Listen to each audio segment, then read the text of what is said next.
আসসালামু আলাইকুম ওরহমতুল্লাহি ওয়াবারাকাতুহ। আমরা কি কখনো ভেবে দেখেছি আজ থেকে ১০০ বছর পর ক্যালেন্ডারের পাতায় যখন ২১২৪ সাল, আমাদের প্রায় প্রত্যেকের দেহ তখন মাটির নিচে, অস্তিত্ব তখন রুহের জগতে। ইতিমধ্যে ফেলে যাওয়া আমাদের সুন্দর বাড়িটা হয়তো পরবর্তী প্রজন্ম ভোগ করছে, পছন্দের কাপড়গুলো ব্যাকডেটেড হয়ে গেছে, শখের গাড়িটি হয়তো অন্য কেউ চালাচ্ছে, আর আমায় খুব কমজনই স্মরণে রেখেছে। কেউ বা ভাবেও না হাতে সময় নেই, যাদের জন্য সব করতে নিজের জীবন শেষ করে দিয়েছিলাম। আচ্ছা, ব্যস্ততার এই জীবনে আপনি আপনার দাদার দাদাকে কতবার স্মরণ করেন? আপনার দাদির দাদির কথা কখনো কি আপনার মনে পড়ে?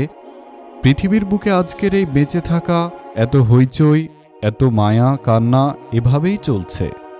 গত হওয়া অসংখ্য প্রজন্মকে টপকে আমরা এই জীবন লাভ করেছি, তেমনিভাবে আগামীতে অসংখ্য প্রজন্মের ভিড়ে হারিয়ে যাবে এই জীবন। যত প্রজন্ম আসছে আর যাচ্ছে, দুনিয়াকে বিদায় জানাবার দায়িত্ব ক্ষমতা অন্যের হাতে অপূর্ণ করবার কিংবা কারো ইচ্ছা অপূর্ণ রেখে যাবার পূর্বে খুব কমজনই সময় পাই ফেলে যাওয়া জীবনটা একটু ফিরে দেখবার। বাস্তবতা হচ্ছে এই জীবনটা আমাদের কল্পনার চেয়েও ছোট। ২১২৪ সালে কবরে শুয়ে আমরা প্রায় সবাই এই বাস্তবতা উপলব্ধি করতে পারব। সত্যিই দুনিয়াটা কতই না তুচ্ছ ছিল, একে ঘিরে দেখা স্বপ্নগুলো কতই না নগণ্য ছিল। ২১২৪ সালে আমরা অনেকেই চাইব, ইস, যদি জীবনটা মহৎ কিছুতে উৎসর্গ করতে পারতাম, ইসলামের জন্যে, নেক আমল সংগ্রহের জন্য আরও কিছু করতে পারতাম। মৃত্যুর পরেও যে কাজগুলো আমাদের উপকার করে যেত, সেগুলোর পেছনে যদি আরও সময় উৎসর্গ করতে পারতাম। ইস, শুধুই ইস আর ইস। যারা ইসলামের আলোকে জীবন পরিচালিত করেনি তারা চিৎকার করে কথাগুলো বলবে, কিন্তু কোনো ফল বয়ে আনবে না এই হাহাকার। হায়, আমরা যদি আল্লাহ ও আল্লাহর রাসূলের আনুগত্য করতাম। সূরা আযহাব আয়াত ৬৬। হায়, আমিও যদি তাদের সঙ্গে থাকতাম তাহলে বিরাট সফলতা লাভ করতে পারতাম। সূরা নিসা আয়াত ৭৩। হায়, আমি যদি ওকে বন্ধুরূপে গ্রহণ না করতাম। সূরা ফুরকান আয়াত ২৮। হায়, এমন যদি কোনো সূরত হতো, আমাদেরকে আবার দুনিয়ায় পাঠানো হতো, আমরা আমাদের প্রভুকে মিথ্যা প্রতিপন্ন না করতাম আর আমরা হতাম ঈমানদারের শামিল। সূরা আনআম আয়াত ২৭।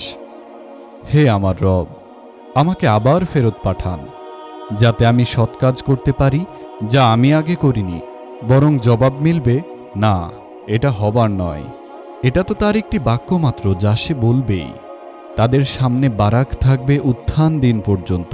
সূরা আল মুমিনুন আয়াত ৯৯-১০০।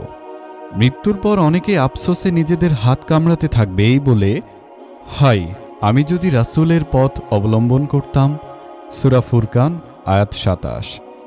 হায়, আমার এ জীবনে আমি যদি কিছু অগ্রিম পাঠাতাম। সূরা আল ফজর আয়াত ২৪। মৃত্যুর ফেরেশতা আমাদেরকে নেককার হবার সময় দেবে না, সে অপেক্ষা করবে না আমাদের জন্য। তাই আসুন না, মৃত্যুর ফেরেশতা আসার আগেই আমরা সংশোধন হয়ে যাই, পাপে ভরা জীবনটা পাল্টে ফেলি। হে আল্লাহ, আমাদেরকে হেদায়েত দান করুন, আমাদের ভুল ত্রুটি ক্ষমা করুন, আমাদের সঠিক বুঝ দান করুন। আমিন। আমাদের চ্যানেলটি ভালো লাগলে অবশ্যই আমাদের চ্যানেলটি সাবস্ক্রাইব করে আমাদের পাশেই থাকুন। ধন্যবাদ।